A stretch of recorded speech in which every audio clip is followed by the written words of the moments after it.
तो आज हम पढ़ेंगे चैप्टर नंबर 3 प्लांट किंगडम, है ना।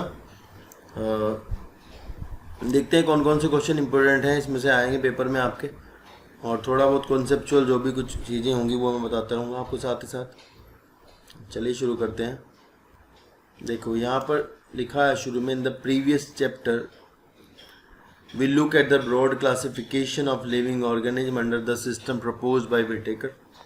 तो पहले आपको विटेकर का जो पिछले चैप्टर में विटेकर का जो क्लासिफिकेशन सिस्टम था वो पढ़ाया गया था, जहाँ पर 5 किंगडम सिस्टम क्लासिफिकेशन सजेस्ट किया गया था, 5 किंगडम सिस्टम, ठीक है।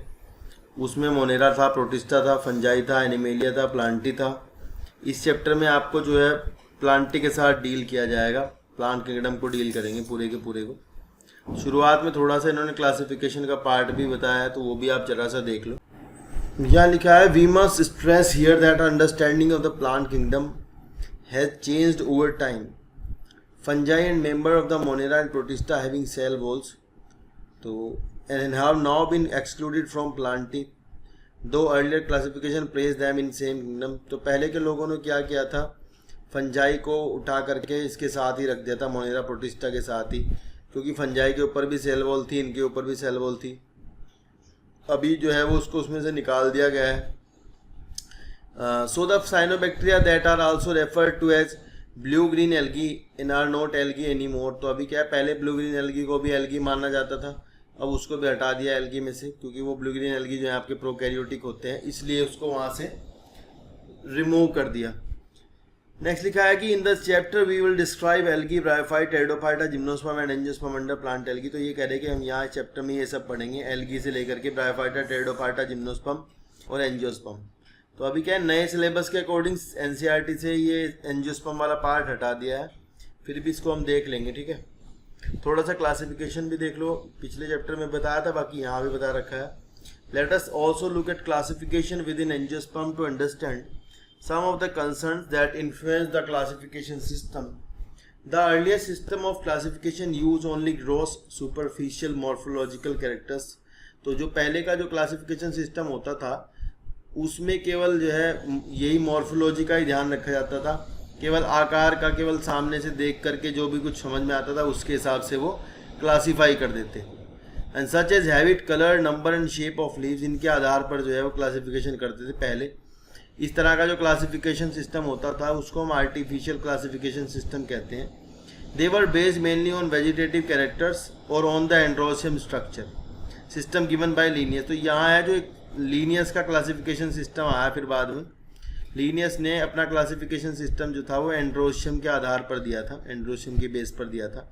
एंड्रोशियम यानी जो सेक्सुअल स्ट्रक्चर होती है फ्लावर की, उस स्ट्रक्चर पर दिया था, मेल स्ट्रक्चर के आधार पर।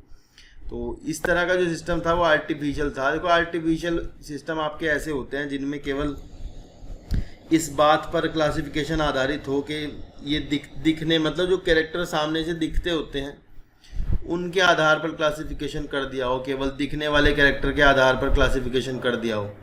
And this separated the closely related species since they were based on a few characteristic. तो ऐसे में इनसे पता क्या गलती होगी, इनसे गलती होगी कि भाई इनसे क्लोजली रिलेटेड स्पीसीज जो थी वो भी अलग अलग रखी गई, वो भी अलग अलग होगी, ठीक है ना, क्योंकि इन्होंने सही से कैरेक्टर का चयन ही नहीं किया, कैरेक्टर सही से चूज नहीं किए, जिन कैरेक्टर के बेसिस पर इनको क्या करना था, क्लासिफिकेशन करना था। And also the artificial system gave equal weightage to the vegetative and sexual characteristics.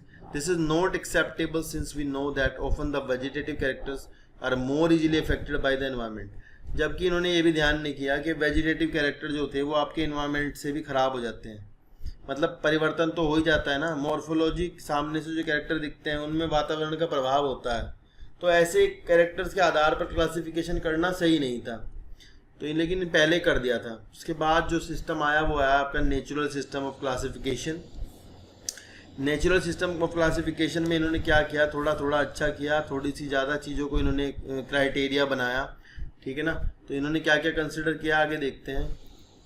इन्होंने कंसिडर किया एक्सटर्नल फीचर्स तो करी, मतलब जो सामने से फीचर्स दिखती थी वो तो कंसिडर करी हैं, पर इन्होंने जो है वो internal features like ultra structure, anatomy, embryology, biochemistry भी कंसिडर किया।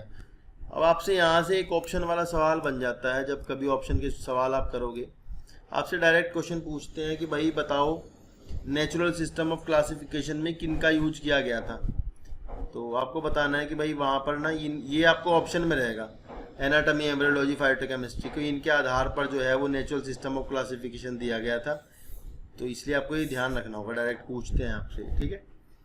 नेक्स्ट है such as classification for flowering plant was given by George Bentham. आपसे यहाँ से एक एग्जांपल पूछा जाता है, जहाँ जहाँ मैं आपको मार्क करके बता रहा हूँ एनसीईआरटी में ये क्वेश्चन आएगा, ऐसे पूछते हैं। तो आपका ये ध्यान रखना है कि अगर आपकी पेपर में जो क्वेश्चन बनेंगे एनसीईआरटी से वो ऐसे ही बनेंगे जैसे मैं आपको बता रहा हूँ, ये आप ध्यान रखना, ठीक है।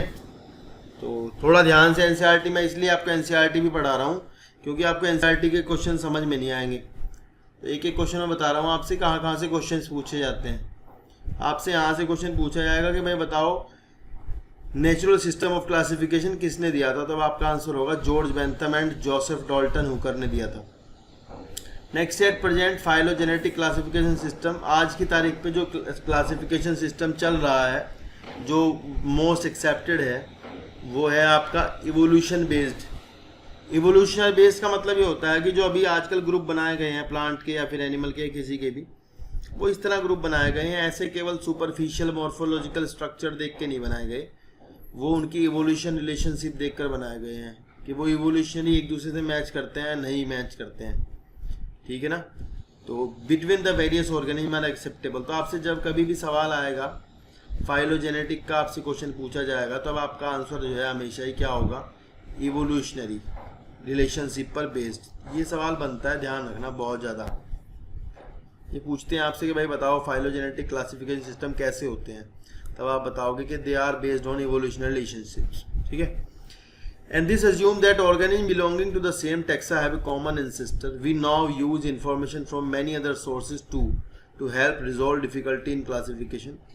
ये कह रहे हैं कि और चीज़ों की भी हम हेल्प लेते हैं, जैसे कि न्यूमेरिकल टेक्सोनॉमी की लेते हैं, साइटोटेक्सोनॉमी की हेल्प लेते हैं, कीमोटेक्सोनॉमी की, मतलब क्लासीफाई करते टाइम जब आप ऑर्गेनिज्म को क्लासीफाई कर रहे होते हो तो उस टाइम पर आप न्यूमेरिकल टेक्सोनॉमी, साइटोटेक्सोनॉमी, कीमोटेक्सोनॉमी, इन सब को बेस बनाते हो, इनके आधार पर इनकी हेल्प लेते हो, तब जा करके आप क्लासिफिकेशन करते हो। तो यहाँ सबसे पहले है जो न्यूमेरिकल टेक्सोनॉमी है, इसमें हम करते क्या है, इसमें हम कंप्यूटर का यूज करते हैं। कंप्यूटर का यूज यानी कि जो क्या बोलते हैं उसको, कंप्यूटर में इन्होंने कुछ डाटा ऐसे बेस डाल रखा है, डाटा डायरेक्टली, वो डाटा जैसे कि मतलब आपको नया कोई प्लांट मिलता है तो आप उस डाटा से मैच करते हो। तो वहाँ ऐसे क्वेश्चंस टाइप के हैं उस कंप्यूटर में ना कि इसमें ये प्रेजेंट है, ये प्रेजेंट नहीं है, ठीक है ना। तो वहाँ जितने भी ऑब्जर्वेबल कैरेक्टर्स हैं उनको उन्होंने उसमें फीड कर लिया है कंप्यूटर में, और या फिर उनको नंबर दे दिया, या फिर उनको कोई कोड असाइन कर दिए, और उससे क्या करते हैं, कोड से उस नए प्लांट को जो तुमने ढूंढा है, जिसको तुम अभी किसी ग्रुप के अंदर डालना चाहते हो, उसके लिए तुम उस कंप्यूटर पे जाओगे और उसमें उसके कैरेक्टर को डालोगे जो तुम्हें मिला है, और तुम्हारे जिससे मैच करेंगे तो तुम्हारा कंप्यूटर बता देगा तुम्हें कि भाई ऐसा है और ये तो तुम्हारा प्लांट इस ग्रुप में आएगा, ठीक है ना। In this way each character is given equal importance at the same time 100 of characters can be consider. तो 100 से लगभग ज़्यादा ही कैरेक्टर एक बार में कंसिडर हो जाते हैं। एक दूसरा तरीका होता है साइटोटेक्सोनॉमी को भी यूज करते हैं, जिसमें हम सेल की इंफॉर्मेशंस को यूज करते हैं, जैसे क्रोमोसोम नंबर कितने हैं, मान लो एक प्लांट में क्रोमोसोम नंबर इतने हैं तो दूसरा कोई जो इसके साथ का ही होगा उसमें भी उतने ही होंगे, या थोड़े बहुत कम ज़्यादा। तो क्रोमोसोम का बिहेवियर, तो अगर क्रोमोसोम स्ट्रक्चर, क्रोमोसोम बिहेवियर को चेक करते हैं तो वो साइटोटेक्सोनॉमी के अंडर में आता है। एक है chemotaxonomy that use the chemical constituent of the plant to resolve confusions.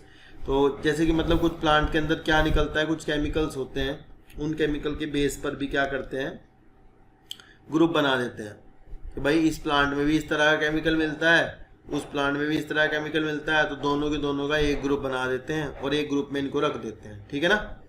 तो ये आप ध्यान रखना। नेक्स्ट चलते हैं। नेक्स्ट है टॉपिक आपका एल्गी, ठीक है। तो एल्गी आपका प्लांट किंगडम, मतलब प्लांट किंगडम में पहले प्लांट जो है वो एल्गी हैं। तो एल्गी से हम शुरू करते हैं। एल्गी आपके थैलस होते हैं।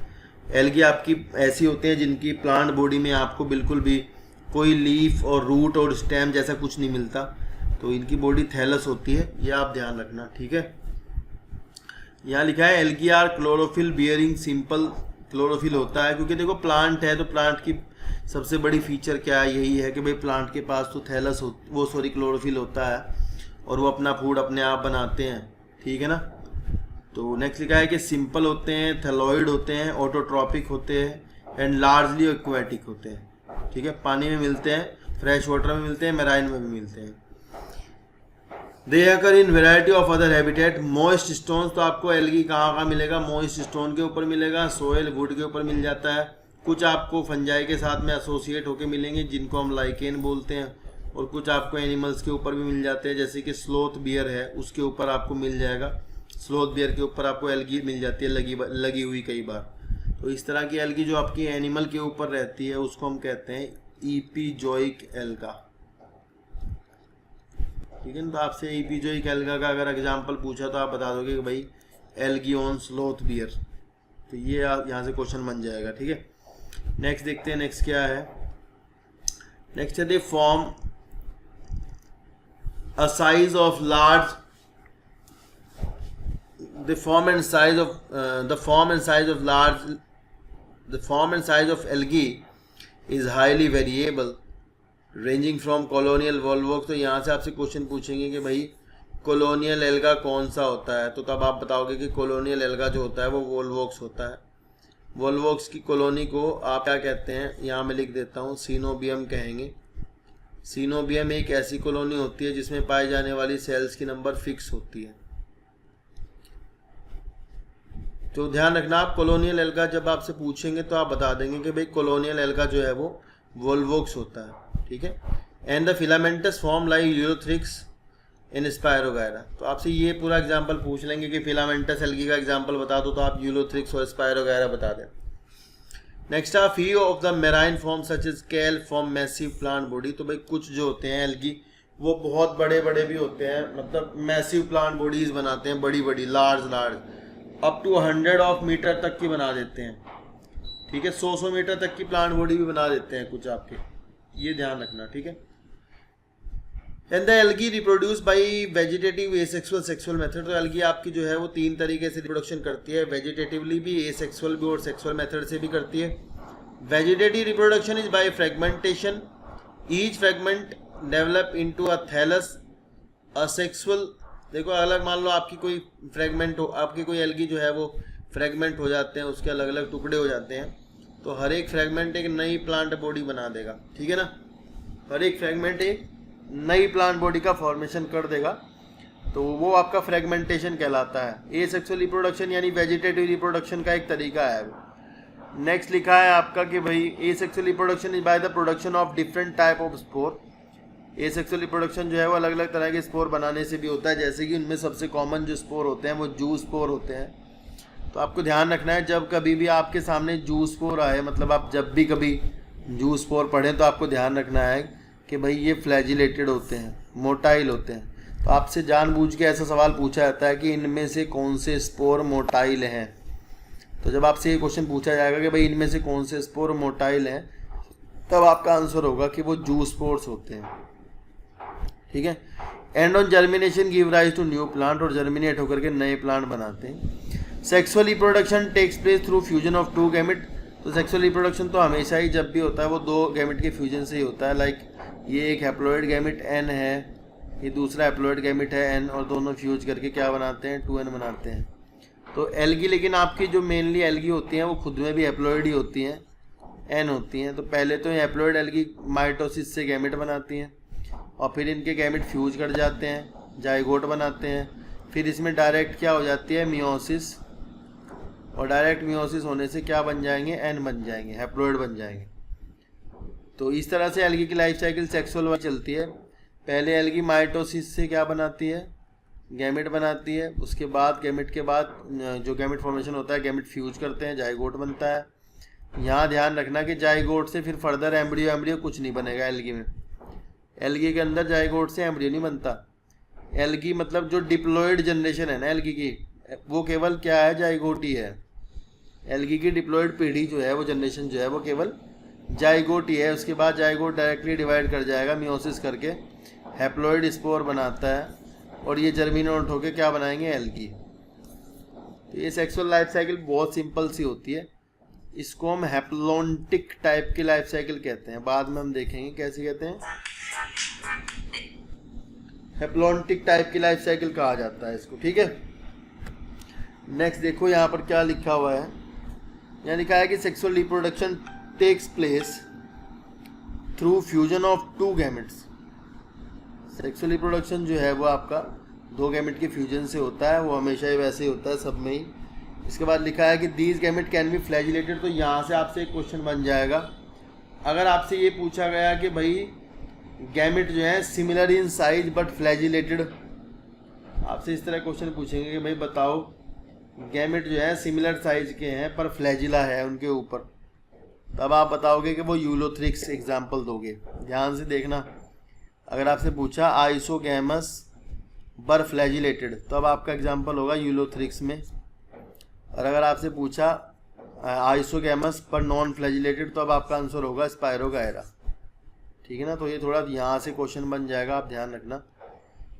आइसोगैमस फ्लैजिलेटेड पूछा तो आपका यूलोथ्रिक्स में मिलते हैं, और आइसोगैमस नॉन फ्लैजिलेटेड पूछा तो आपके स्पायरोगायरा में मिलते हैं।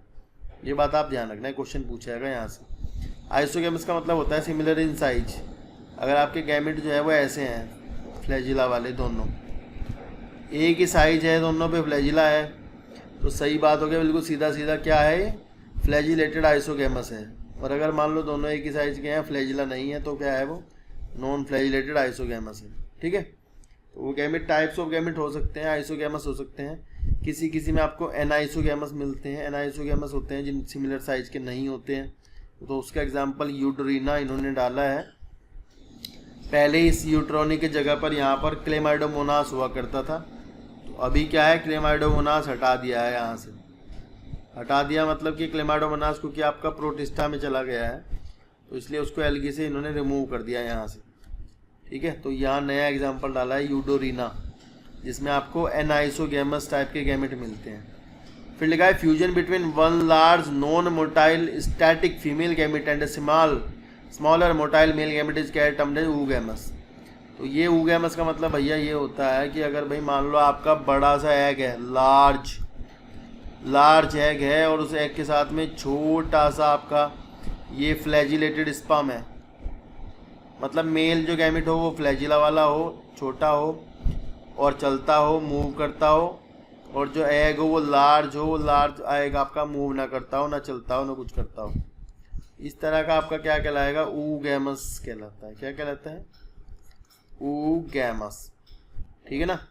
तो ये यहाँ लिखा है, तो आपको oogamous में दो एग्जांपल याद कर लेना, वोल्वोक्स एंड फ्यूकस। ज़्यादातर बच्चों के फ्यूकस याद रह जाता है, वोल्वोक्स भूल जाते हैं, तो आप इसको थोड़ा ध्यान से वोल्वोक्स को ध्यान रखना। वोल्वोक्स में आपको oogamous टाइप का मिल जाता है, ठीक है। नेक्स्ट चलते हैं। नेक्स्ट कुछ डायग्राम दिए हैं यहाँ पर, देखो एक डायग्राम ये दिया है, ये वोल्वोक्स की कॉलोनी है जो हम पीछे बात कर रहे थे। इस वोल्वोक्स की कॉलोनी को क्या कहते हैं, सीनोबियम कहते हैं। ये आपसे पूछा जाएगा, मेडिकल में आता है सवाल कि सीनोबियम क्या होती है, तो अब आप बता दोगे कि भाई coenobium is that colony in which the number of cell is fixed.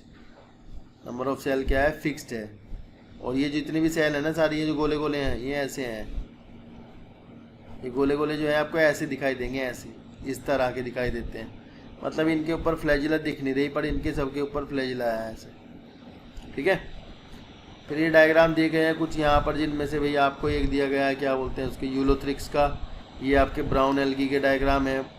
तो ब्राउन एल्गी के डायग्राम में आपको देखने को मिलेगा कि भाई ये फ्रॉन्ट लिखा है, स्टाइप लिखा है, होल्ड फास्ट लिखा है। इन तीनों वर्ड का मतलब है कि ये पत्ती जैसा, लीफ जैसा होता है। तो लीफ तो इनमें होती नहीं एक्चुअली के, तो इनमें यही जो इस तरह का निकला हुआ बार है फ्रॉन्ड, यही लीफ का काम करता है। ज़मीन से जुड़ने का जो काम करता है वो कौन करता है, होल्ड फास्ट करता है। और ये स्टेम लाइक अपीयरेंस जो देता है वो देता है स्टाइप, ठीक है ना। तो यहाँ से आप ध्यान रखना कि जैसे पूछते हैं कि लीफ लाइक अपेंडेज कौन होता है, ब्राउन एल्गी में लीफ लाइक कौन होता है, तो अब आप बता दोगे ब्राउन एल्गी में लीफ लाइक का जो लीफ का काम करता है and that is called as frond. उसको क्या कहते हैं, फ्रॉन्ड कहते हैं। नेक्स्ट देखते हैं। नेक्स्ट नीचे डायग्राम दिए गए, इनमें आप देखो रेड एल्गी का थोड़ा सा आपको प्लांट जैसा दिख रहा होगा। तो रेड एल्गी थोड़े एडवांस से हो गए, इनमें थोड़ा आपको प्लांट लाइक अपीयरेंस आनी शुरू हुई है, इसलिए आपको ऐसा दिख रहा है मेन एक्सिस, ब्रांचेस और ये स्टेम लाइक, पर ये भी स्टेम है नहीं, बस ऐसे ही दिख रहा है स्टेम लाइक। ठीक है, नेक्स्ट चलो, इकोनॉमिक इम्पोर्टेंस है एल्गी की। यहाँ पे एल्गी की इकोनॉमिक इम्पोर्टेंस दी गई है, तो इससे आपसे क्वेश्चन पूछेंगे कि what are the economic importance of algae. ठीक है ना, यहाँ से आप क्या जानोगे, इकोनॉमिक इम्पोर्टेंस जान लोगे एल्गी की। ठीक, देखो क्या लिखा है, algae are useful to man in a variety of ways, at least a half of the total carbon dioxide fix on earth is carried out by algae. तो देखो ये कितना इंपॉर्टेंट लाइन लिखी है कि भाई जितनी ज़्यादा फोटोसिंथेसिस हो रही है, जितनी भी फोटोसिंथेसिस टोटल हो रही है ना, उसमें से आधी फोटोसिंथेसिस जो है ना वो केवल एल्गी करते हैं, क्योंकि पानी के अंदर ज़्यादा फोटोसिंथेसिस होती है as compare to the land. तो एल्गी का ये काम है, एल्गी जो ज़मीन पर पानी में मिलते हैं वो बहुत ज़्यादा फोटोसिंथेसिस करते हैं। ठीक है ना, प्रोडक्शन सबसे ज़्यादा वहीं होता है। तो ये लाइन डायरेक्ट ऐसे नीट में लिखी हुई आ जाती है कई बार, तब आपको इसको सही करना होता है कि भाई ये सही है। फिर लिखा है कि being photosynthetic they increase the level of dissolved oxygen. तो भाई जब फोटोसिंथेसिस करेंगे तो पानी में जो घुली हुई ऑक्सीजन है उसका लेवल बढ़ा देंगे। And they are paramount importance as a primary producer. तो भाई आपसे पूछा जाए कि भाई ज़्यादा अच्छे प्राइमरी प्रोड्यूसर कौन है, तो जब सबसे ज़्यादा फोटोसिंथेसिस यही करते हैं तो फिर प्राइमरी प्रोड्यूसर तो भी यही होंगे, है ना। और energy rich compounds which form the basis of the food cycles of all aquatic animal. तो भाई आपको पीछे 10th में ही पढ़ा होगा प्रोड्यूसर कंज्यूमर, है ना। तो अब आपको ध्यान यहाँ से देखना है कि लिखा है कि भाई पानी में चलने वाली जो जितनी भी फूड साइकिल्स होती हैं उन सारी फूड साइकिल्स में कौन काम करते होते हैं। तो उन सारी फूड साइकिल्स के अंदर कौन, मतलब जो प्रोड्यूसर होते हैं वो कौन होते हैं, वो एल्गी होते हैं। ठीक है ना, क्योंकि एल्गी फोटोसिंथेटिक हैं तो फूड बनाते तो वही प्रोड्यूसर होंगे, उसके बाद आगे चलती हैं फूड चेन जो होती है। यानी क्या मैनी स्पीसीज ऑफ पोरफायरा। तो आपसे यहाँ से क्वेश्चन पूछा जाएगा कि भाई बताओ ईडेबल एल्गा का नाम बताओ, तो भैया आप बता देंगे ईडेबल एल्गा आपका यहाँ पर दिए गए हैं। 3 नाम तो इन्होंने डायरेक्ट दे ही रखे हैं, तो आप ये तीनों तो याद ही रखें। ईडेबल एल्गा में नाम आएगा इनका तीनों का, पोरफायरा, लेमिनेरिया, सरगासम। ठीक है, यहाँ पे तीनों क्या है, ईडेबल एल्गा। और भी बहुत सारी स्पीसीज जो होती हैं मराइन एल्गी की, वो खाने में यूज होती हैं, खाई जाती हैं। लिखा है certain marine brown and red algae produces large amount of hydrocolloid. तो भाई देखो ये हाइड्रोकोलोइड क्या होता है। देखो हाइड्रोकोलोइड्स ऐसे सब्सटेंसेस होते हैं जो आपके वाटर को एब्जॉर्ब कर लेते हैं। एब्जॉर्ब करना और एब्जॉर्ब करने में फ़र्क होता है। तो ये ऐसे करते हैं कि मान लो ये पानी को लेके छोड़ते नहीं हैं। वो आपने देखी होंगी जैसे वो छोटी छोटी गोलियां आती हैं, कुछ रंग बिरंगी, रेड, येलो और इस तरह की गोलियां जो आती हैं, इनको पानी में डुबो दो तो फिर ये इतनी बड़े बड़े हो जाते हैं। और ये ऐसा नहीं करते कि भाई इनसे आप पानी निचोड़ लोगे दोबारा से। तो ये इस तरह का जो सब्सटेंस होते हैं दे आर हाइड्रोकोलोइड्स। तो ये हाइड्रोकोलोइड्स आपको यहाँ कुछ रेड एल्गी और कुछ ब्राउन एल्गी में मिलते हैं। देखो यहाँ वाटर होल्डिंग लिखा है, तो ये वाटर को होल्ड करते हैं। ठीक है, ये आप बात ध्यान रखना। यहाँ से क्वेश्चन बनता है कि इम्बाइबिशन, मतलब ऐसे सवाल आता है कि इनमें से सबसे ज़्यादा इम्बाइबिशन कौन करता है, तो उस टाइम पर आपका जो आंसर होगा वो यही होगा, एल्जिन, कैराजिन। ठीक है, क्योंकि ये इम्बाइबेंट हैं। इम्बाइबेंट वो सब्सटेंस होते हैं जिनमें कि हाइड्रोकोलोइड सब्सटेंस होते हैं जो वाटर को होल्ड कर लेते हैं। ठीक है, ये आप आगे ट्रांसपोर्ट वाले चैप्टर में जान लेंगे। तो भाई यहाँ से आपको याद रखना है कि एल्जिन जो कि एक हाइड्रोकोलोइड है वो ब्राउन एल्गी की सेल वॉल में मिलता है, कैराजिन जो कि रेड एल्गी की सेल वॉल में मिलता है, and which are used commercially agar. ठीक है, नेक्स्ट क्वेश्चन आपका यहाँ से आएगा अगार अगार से। This is very important question, very very important question है ये। अगर अगर का पूछते हैं, अगर अगर क्या है। ठीक है, तो आप बताएंगे भाई अगर अगर जो होता है ये आपका रेड एल्गी की सेल वॉल से निकलता है, एग्जाम्पल पूछेंगे किससे मिलता है तो आप बताओगे जिलीडियम एंड ग्रेसिलेरिया से मिलता है। And are use to grow microbes in the preparation of ice cream and jellies. तो आपको बताना है कि भाई जो आपकी लेबोरेटरी होती है, बायोलैब जो होती है, बायोलैब में जब आप कोई बैक्टीरिया का कल्चर करते हो, अगर आप मान लो बायोलैब में बैक्टीरिया उगा रहे हो, तो ऐसे टाइम पर जब आप बैक्टीरिया उगा रहे होते हैं तो वहाँ पर आपको बैक्टीरिया को जो खाना देना होता है, तो वो खाना आपका क्या होता है, ये होता है अगार अगर, ठीक है ना। अगर अगर को हम एज ए फूड यूज करते हैं बैक्टीरिया के लिए, तो इसे लिखा है कि यूज टू ग्रो माइक्रोब्स, और आइसक्रीम और जेलीज वगैरह में भी इसको यूज करते हैं, ठीक है। नेक्स्ट है Chlorella, a unicellular alga rich in the protein, is use as a food supplement even by space travellers.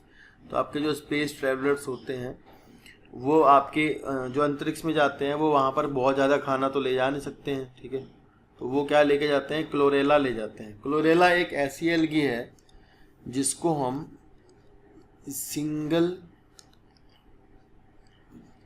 Single cell protein की तरह यूज करते हैं। तो अगर आपसे पूछा कि इनमें से कौन सिंगल सेल प्रोटीन है, तो अब आपका आंसर होगा क्लोरेला, ठीक है, क्लोरेला। तो क्लोरेला डायरेक्टली इसमें बहुत ज़्यादा अमाउंट ऑफ प्रोटीन होता है, इसको हम खाने में यूज कर सकते हैं, ठीक है। इसी के साथ ही सिंगल सेल प्रोटीन का एक और एग्जाम्पल होता है स्पाइरुलिना। तो जब आपसे सवाल पूछा ही जाएगा तो आपसे दोनों ही पूछे जाते हैं, बस ये ध्यान रखना कि स्पाइरुलिना जो है वो ब्लू ग्रीन एल्गी है, एल्गी नहीं है, ठीक है। स्पाइरुलिना आपका ब्लू ग्रीन एल्गी होता है, एल्गी नहीं होता है, तो इसलिए यहाँ पे नहीं दिया गया। तो आप यहाँ से तो आपको क्लोरेला ही उठाना है बस, कि food supplement by the space travellers कौन सा है, तो आप बता दोगे Chlorella. And the algae are divide into 3 main classes, Chlorophyceae, Phaeophyceae, Rhodophyceae. भाई एल्गी जो है आपकी वो 3 क्लासेस में इन्होंने बांटी है, एक क्लोरोफाइसी, फियोफाइसी, रोडोफाइसी। विटेकर के अकॉर्डिंग आप पढ़ रहे हो, वैसे तो जो है इसको 11 क्लासेस में पढ़ाया जाता है, तो अकॉर्डिंग टू विटेकर तो आपको 2-3 पढ़ाई जा रही हैं, green alga, brown alga, red alga, ठीक है ना। चलिए देखते हैं, तो पहले हम ग्रीन एल्गी से शुरू करते हैं, ठीक है भाई। देखो सबसे पहले हमारी है क्लोरोफाइसी एल्गी, जो कि ग्रीन एल्गी है आपकी। तो ग्रीन एल्गी आपकी इसलिए कह रहे हैं क्योंकि इसमें ग्रीन कलर के पिगमेंट्स ज़्यादा मिलते होते हैं और ये ग्रीन अपीयरेंस देती है, ग्रीन कलर की दिखाई देती है, इसलिए लिखा है the member of Chlorophyceae are commonly called as green alga. And the plant body में भी यूनिसेलुलर हो सकते हैं, कॉलोनियल हो सकते हैं, फिलामेंटस हो सकते हैं। They are usually grass green due to the dominance of pigment chlorophyll है। तो आपको ध्यान रखना है यहाँ पर जो पिगमेंट है वो ए और बी क्लोरोफिल है, ज़्यादा मात्रा में मिलते हैं। And the pigment are localise in the definite chloroplast. तो भाई ध्यान रखना कि क्लोरोप्लास्ट के अंदर पिगमेंट होते हैं। यहाँ एल्गी में आपको क्लोरोप्लास्ट थोड़े अलग टाइप के मिलेंगे, जैसे यहाँ लिखा है कि भाई किसी में डिस्कॉइड हैं, कहीं प्लेट लाइक हैं, जैसे कहीं रेटिकुलेट हैं, कप शेप हैं, स्पाइरल हैं, रिबन शेप है। ये आपसे कुछ क्वेश्चन पूछ लेते हैं, मैं आपको बता देता हूँ जो पेपर में आते हैं। जैसे आपसे पूछ लेंगे कि भाई रेटिकुलेट बताओ किस में होता है। रेटिकुलेट होता है जाल के जैसा क्लोरोप्लास्ट, आपने तो ऐसा देखा होगा, ऐसे वाला जो पढ़ाते हैं 10th में, ग्रेनम वाला डिस्क जैसा, लेकिन ये जाल जैसा जो होता है आपका ऊडोगोनियम में होता है, ऊडोगोनियम, ठीक है ना। ये फिर आपसे देखा है कप शेप पूछा है, तो कप की शेप का जो क्लोरोप्लास्ट होता है वो आपका होता है क्लेमाइडोमोनास में, क्लेमाइडोमोनास इसमें होता है आपके कप की शेप का। एक आपका पूछा है रिबन टाइप का, रिबन टाइप का आपका होता है स्पायरोगायरा में, ठीक है। तो इस तरह के सवाल आपसे जनरेट कर लेते हैं यहाँ से, ठीक है। नेक्स्ट लिखा है कि most of the member have one of the more storage body called pyrenoid. तो भाई जिस बॉडीज में स्टार्च स्टोर रहता है उनको कहते हैं पायरिनोइड। बस ये इंपॉर्टेंट लाइन आपको ध्यान रखनी है कि पायरिनोइड में प्रोटीन तो होता ही है, स्टार्च तो होता ही है, साथ ही साथ उसमें प्रोटीन भी होता है। तो ये थोड़ा ध्यान रखना, इंपॉर्टेंट लाइन आपसे पूछ ली जाएगी कि भाई पायरिनोइड कंटेन प्रोटीन बिसाइड स्टार्च। पायरिनोइड के साथ में स्टार्च के साथ साथ प्रोटीन भी होता है। ये स्टार्च बॉडीज होती हैं, ये आपकी क्लोरोप्लास्ट के अंदर से बन के निकलती हैं, वहाँ पर स्टोर रहता है फूड जो बनता है। एंड सम एल्गी में store food in the form of oil droplet. तो कुछ में ऑयल भी फूड बनता है, green algae usually have a rigid cell wall made of the inner layer of cellulose and outer layer of pectose. तो भाई ये ध्यान से सवाल याद रखना कि ग्रीन एल्गी की जो सेल वॉल होती है, उस सेल वॉल के अंदर आपको भाई दो चीज़ें मिलेंगी, सेलुलोज मिलेगा और पेक्टोज मिलेगा। तो पेक्टिन पेक्टोज एक ही बात है, ये ध्यान रखना आप, ठीक है। नेक्स्ट देखते हैं क्या लिखा है। नेक्स्ट है भाई कि vegetative reproduction usually takes place by fragmentation. तो वेजिटेटिव रिप्रोडक्शन जो है वो आपका फ्रेगमेंटेशन से होता है ज़्यादातर। फ्रेगमेंटेशन वही कि भाई थोड़े थोड़े टुकड़े तोड़ो और डाल दो और फिर वो अलग अलग हो जाएंगे और नई नई प्लांट बॉडी बना देंगे। या फिर कुछ जो है कि आपके अलग अलग तरीके के स्पोर्ट्स बनाते हैं और वो स्पोर्ट्स जो होते हैं आपके वो एसेक्सुअल स्पोर्ट्स होते हैं, जर्मिनेट करने पर नया एल्गी देते हैं। लिखा है ये sexual reproduction is bye flagellated जू स्पोर, भाई ये पीछे भी आया था, और जो कि जू स्पोरेंजिया के अंदर बनते हैं। यानी जो आपका एल्गी होता है उसके अंदर भाई मान लो एल्गी है तो उसके अंदर एक ऐसी स्ट्रक्चर होगी जो कि आपकी कप ऐसे टाइप की हो जाएगी, यूँ, सॉरी एक सेकेंड ना, अच्छी सी बनाता हूँ, ऐसे ये होगी। मान लो इसके अंदर बहुत सारे स्पोर बनेंगे, फिर ये इसमें से स्पोर बाहर निकलेंगे, इनमें फ्लैजिला होगी और ये ज़मीन पर गिरेंगे और जर्मिनेट करेंगे और नया एल्गी बनाएंगे।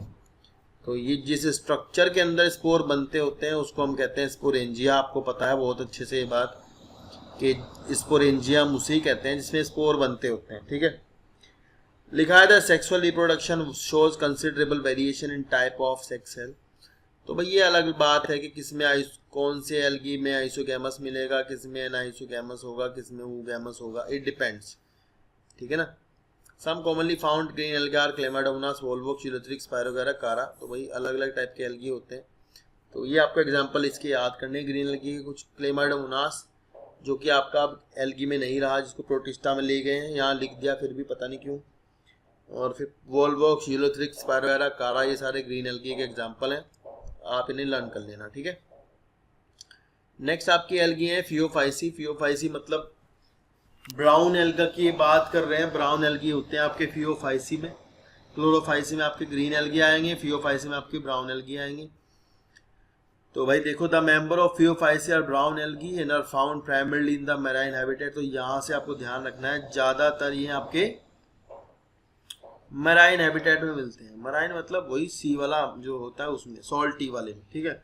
And they show a great variation in size. तो सबसे बड़े साइज के एल्गी जो अगर पूछे जाएं तो सबसे बड़े साइज के एल्गी जो होते हैं वो आपके यही होते हैं। फियोफाइसी आपका बड़े साइज का एल्गी है। And range from simple branch filamentous form Ectocarpus. तो अगर आपसे मान लो ये पूछा जाए कि भाई फियोफाइसी की आप ब्रांच फॉर्म बताओ, सिंपल ब्रांच, तो आप बताओगे एक्टोकार्पस। और ब्रांच प्रोफ्यूजली मतलब ज़्यादा ही ब्रांच हो तो फिर आपको बताओगे कैल्प्स, ठीक है। Which may reach a height of 100 metre, जो कि आपके 100 मीटर तक जाते हैं। कैल्प्स का एक एग्जांपल मैं यहाँ लिख देता हूँ जो कि बहुत मतलब बड़े साइज के होते हैं।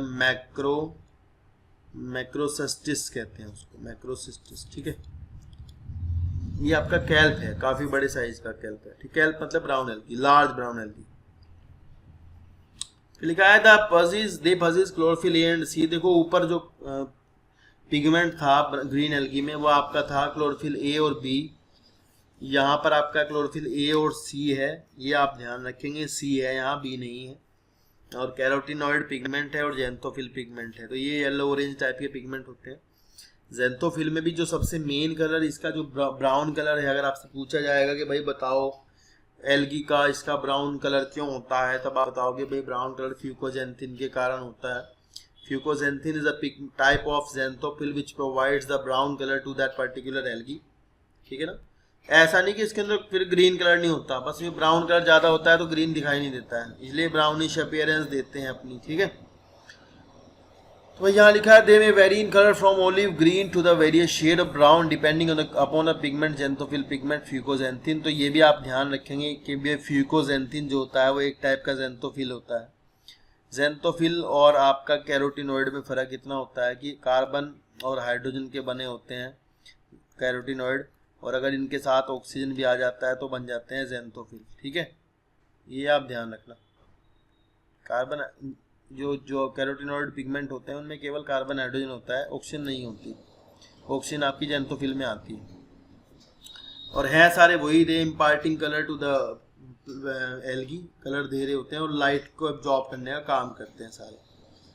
फिर लिखा है fucoxanthin present in them, food is stored as complex carbohydrate.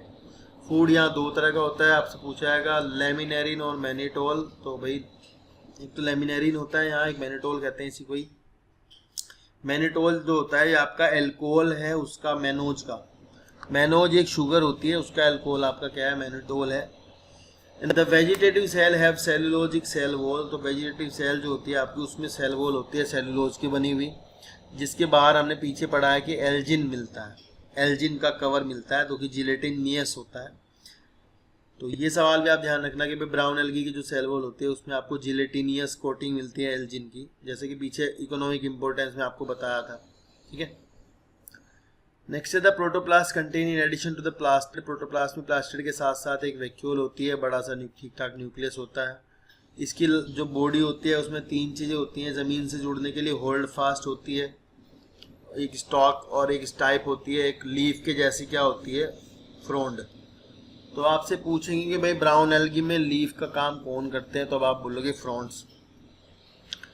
फिर लिखा है vegetative reproduction takes place by fragmentation, asexual reproduction in most brown algae is by biflagellate juice spores.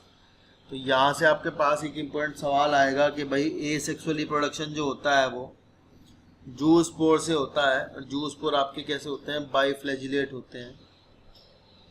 ठीक है ना, तो ये थोड़ा इंपॉर्टेंट क्वेश्चन है यार, याद रखना है इसको ना, बाइफ्लैजिलेट मतलब जूस स्पोर की दो फ्लैजिला होती है। तो एक और इम्पोर्टेंट क्वेश्चन आपको ध्यान रखना है कि उनको पियर शेप यानी नाशपाती के आकार के आपके होते हैं। ठीक है, and have two unequal lateral attach flagella. तो इनके पास दो अनइक्वल लेटरल अटैच फ्लैजिला होती हैं। अनइक्वल वर्ड को भी ध्यान रखना है, इक्वल नहीं है, आप इसको ध्यान रखेंगे, दे आर अनइक्वल। ठीक है, इसी तरह सेक्सुअल रिप्रोडक्शन में बताया इन्होंने कि भाई आइसोगैमस हो सकता है, एनाइसोगैमस हो सकता है, ऊगैमस हो सकता है, वो अलग अलग है कि सेल की में कैसा होगा। वही लिखा है कि जो यूनियन है गैमेट की वो पानी में होगी, यानी जो ये है एल्गी अपने गैमेट को रिलीज कर देंगे वाटर के अंदर या फिर ऊगोनियम के अंदर। ऊगोनियम यानी कि एक ऐसी स्ट्रक्चर, मान लो ये इसके अंदर एग है, इसको बोलते हैं ऊगोनियम, इसमें एग होता है। ठीक है, जैसे इससे आगे ब्रायोफाइटा में इसको बोलेंगे आर्चिगोनियम, एडवांस हो जाएगी तो थोड़ी अच्छी से हो जाएगी, ऐसी बन जाएगी, उसको बोलेंगे आर्चिगोनियम। यहाँ क्या है, अभी ऊगोनियम है। ठीक है, तो ये ध्यान रखना कि भाई गैमेट जो होंगे वो या तो पानी में रिलीज कर दिए जाएंगे या फिर ऊगोनियम के अंदर। फर्टिलाइजेशन होगा, गैमेट की बात भी यहाँ लिखी है कि गैमेट भी आपके बाइफ्लैजिलेट होंगे, नाशपाती के आकार के होंगे, वैसे ही बिल्कुल इंपॉर्टेंट बात है, ये भी ध्यान रखना। जैसे आपके जूस स्पोर होते हैं ऐसे ही गैमेट भी होते हैं जो कि आपके सेक्सुअल रिप्रोडक्शन में भाग लेते हैं। कुछ एग्जाम्पल्स का नाम याद करने हैं आपको, Ectocarpus, Dictyota, laminaria, sargassum, Fucus. ठीक है, जैसे पीछे वाले एग्जाम्पल याद करने थे ऐसे ग्रीन। कई बार ये आपको डायरेक्ट पूछेंगे कि 4 ब्राउन एल्गी के एग्जाम्पल बताइए, तो अब आप बता देंगे कि भाई 4 ब्राउन एल्गी के एग्जाम्पल ये होते हैं। ठीक है, नेक्स्ट है आपका रोडोफाइसी यानी रेड एल्गी। रेड एल्गी में जो मेन बात है वो ये है कि भाई यहाँ एक तो फ्लैजिला के नाम पर कुछ नहीं होता, फ्लैजिला बिल्कुल नहीं होती, इस बात का ध्यान रखना भाई। ठीक है, और यहाँ पिगमेंट जो है वो रेड कलर का पिगमेंट है जिसको हम कहते हैं आर फाइकोइरिथ्रिन। ठीक है भाई, तो ध्यान रखना, R phycoerythrin is that particular red colour pigment which imparts the red colour to the algae and majority of red algae are marine. ज़्यादातर रेड एल्गी आपके कैसे होते हैं, मेराइन ही होते हैं, समुद्री होते हैं। ग्रेटर कंसंट्रेशन पे डेप्थ में मिल जाएंगे आपको, ऊपर भी मिलेंगे और नीचे भी मिलेंगे, मतलब डेप्थ तक जाएंगे। तो ज़्यादा गहराई तक अगर आपसे पूछा कि ज़्यादा गहराई तक कौन सा एल्गी मिलता है, तब आप बताओगे ज़्यादा गहराई तक हमें रेड एल्गी मिलता है। ठीक है, फिर लिखा था रेड थैलाई और most red algae are multicellular, some of them have complex body organisation, the food is stored as floret in starch. ये भी बहुत इंपॉर्टेंट लाइन है कि इनके अंदर जो फूड स्टोर होता है, जैसे कि आपने पीछे पढ़ा ग्रीन एल्गी में स्टार्च होता है, यहाँ लिखा है फ्लोरेडियन स्टार्च, तो इसका थोड़ा सा फर्क है, ये बस ब्रांच्ड पॉलीमर है ग्लूकोज का। नॉर्मल जो ग्लूकोज होता है, नॉर्मल जो स्टार्च होता है वो भी ग्लूकोज का बना होता है, ये भी किसका बना होगा, उसी का ही बना होगा, लेकिन ये ब्रांच्ड है, मतलब इसमें ऐसे ब्रांच निकली हुई होंगी। अगर आप खाली स्टार्च की बात करते हैं तो वहाँ पर दो चीज़ें होती हैं, एक अमाइलोज, एक एमाइलोपेक्टिन। स्टार्च आपका किसका बनता है, अमाइलोज अमाइलोपेक्टिन का। अमाइलोज आपका सीधा होता है, उसमें ब्रांच नहीं होती। तो यहाँ क्या है, ब्रांच है, तो इसलिए इन्होंने लिखा है कि भाई ये आपका अमाइलोपेक्टिन और ग्लाइकोजन के जैसा होता है, क्योंकि ग्लाइकोजन भी ब्रांच पॉलीमर है ग्लूकोज का और अमाइलोपेक्टिन भी ब्रांच पॉलीमर है ग्लूकोज का। ये आप बायोमोलिक्यूल में पढ़ोगे, तो इसलिए आपको ध्यान रखना है कि यहाँ पर जो फ्लोरिडियन स्टार्च है वो ब्रांच्ड है। नेक्स्ट है the red algae usually reproduce by vegetative fragmentation. यहाँ मैंने आपको बता दिया कि भाई यहाँ फ्लैजिला के नाम पर कुछ नहीं है, फ्लैजिला नहीं होती यहाँ पर। तो ये स्पोर जो है नॉन मोटाइल होंगे, मतलब इनके अंदर चलने फिरने का जुगाड़ कुछ नहीं होता, नॉन मोटाइल होते हैं, ठीक है। सेक्सुअल स्पोर जो होंगे वो भी कैसे होंगे, नॉन मोटाइल होंगे, उनमें भी चलने फिरने का कुछ नहीं होता। तो एक बार लास्ट लाइन देखते हैं क्या लिखा है। लिखा है सेक्सुअल रिप्रोडक्शन यूगैमस। तो यूगैमस मिलता है जैसे, यूगैमस में वही होगा, लार्ज एग होगा और स्पर्म जो होंगे वो मोटाइल होंगे, फ्लैजिलेटेड होंगे and accompanied by complex force fertilisation development. तो थोड़ा यार ये इंपॉर्टेंट लाइन है यहाँ, ये ध्यान रखना है कि जो पीछे हमने पढ़ा था एल्गी में, जो हमने पढ़ा था कि भाई वहाँ जाइगोट बनता है, हमने बताया था कि जाइगोट में तुरंत ही मियोसिस हो जाएगी और स्पोर बन जाएंगे। तो यहाँ थोड़ा सा फर्टिलाइजेशन के बाद जो जाइगोट बनता है उसमें थोड़ा परिवर्तन, थोड़े थोड़े एडवांस चीज़ें आ जाती हैं, जैसे क्योंकि ब्रायोफाइटा आने वाला है। ब्रायोफाइटा में हम देखेंगे कि भाई हमारा जो जाइगोट है वो एम्ब्रियो बनाएगा, फिर एम्ब्रियो से वो स्पोरोफाइट प्लांट बनाएगा। तो यहाँ क्या है, स्पोरोफाइट जैसा तो कुछ है नहीं, लेकिन ये शुरू तो करेंगे ना, मतलब लास्ट एल्गी के बाद अब ब्रायोफाइटा आने वाले, तो इनमें थोड़ा थोड़ा फर्टिलाइजेशन के बाद चीज़ें एडवांसमेंट की ओर जा रही हैं। ऐसा नहीं कि डायरेक्ट जाइगोट जो है फिर वो डिवाइड करके मियोसिस कर देगा, ऐसा नहीं है, चीज़ें थोड़ी एडवांस होती जा रही है यहाँ पर, ठीक है ना बात। तो ये लाइन भी ध्यान रखनी है आपको कि भाई कॉम्प्लेक्स पोस्ट फर्टिलाइजेशन डेवलपमेंट किस में होते हैं, तो अब आपका आंसर होगा रेड एल्गी। तो एग्जाम्पल आपको याद करने हैं यहाँ पर, जिलीडियम, ये पॉलीसाइफोनिया, पोरफायरा, ग्रेसिलेरिया, जिलीडियम, ठीक है, इनको आप याद रखेंगे चारों एग्जाम्पल। पीछे एक टेबल दी गई है, एक बार टेबल थोड़ी देख लो क्या दिया गया है। टेबल दी गई है, तीनों एल्गी में डिफरेंस आपको दिखाया गया, थोड़ा थोड़ा डिफरेंस है तीनों एल्गी में, देख लो आप। देखो वही क्लोरोफाइसी आपकी ग्रीन होती है, ये ब्राउन होती है, रेड होती है, ये तीनों बातें आप ध्यान रखेंगे, ठीक है। और फिर आपको यहाँ पे मिलेगा कि भाई इसमें क्लोरोफिल बी होता है, यही इंपॉर्टेंट चीज़ें नोट करने की हैं। बी है यहाँ पर, सी है यहाँ पर, डी है। ब्राउन कलर के लिए यहाँ फ्यूकोजेंथिन है, रेड कलर के लिए फाइकोइरिथ्रिन है, ठीक है ना। स्टोर्ड फूड यहाँ स्टार्च है, यहाँ लेमिनेरिन मैनिटोल है, फ्लोरिडियन स्टार्च है, ठीक है, जो कि एक ब्रांच पॉलीमर है ग्लूकोज का। फिर सेल वॉल आपकी सेलुलोज की बनी हुई है, यहाँ सेलुलोज के साथ में एल्जिन आ गया, यहाँ पेक्टिन के साथ पॉलीसल्फेट एस्टर आ गया, जबकि यहाँ आपको ध्यान रखना है कि इसमें सल्फेट नहीं होता, ब्राउन एल्गी की सेल वॉल में, इनमें होता है सल्फेट। ये नॉन सल्फेटेड होते हैं, सल्फेटेड होती है। फिर ये फ्लैजिला वाली बात आपको ध्यान रखनी कि यहाँ 2 से 8 फ्लैजिला होते हैं इक्वल, पर इसमें आपको ध्यान रखना है अनइक्वल। ये इस तरह ध्यान रखना है आपको, छोटी छोटी बातें ये आपके पेपर निकलवाती हैं, मतलब इसी से आपका सिलेक्शन होता है, ध्यान रखना। इक्वल फ्लैजिला 2 से 8 तो क्लोरोफाइसी, अनइक्वल तो फिर फियोफाइसी, है ही नहीं फ्लैजिला तो मतलब रेड एल्गी की बात हो रही है, ठीक है ना। तो ये, और ये फ्रेश वाटर होते हैं, देखो ये मराइन होते हैं ज़्यादातर, ये भी मराइन होते हैं। तो ये यहाँ तक का आप करें। अब आज नेक्स्ट वीडियो में हम आपको नेक्स्ट पढ़ाएंगे, तो वो ब्रायोफाइटा पढ़ाएंगे, ठीक है ना। आज की वीडियो में दोस्तों इतना ही। आगे की वीडियो देखने के लिए चैनल को सब्सक्राइब कर दीजिएगा और ये घंटी वाला बटन दबा दीजिएगा ताकि आपको नोटिफिकेशन मिलते रहें। Thank you so much.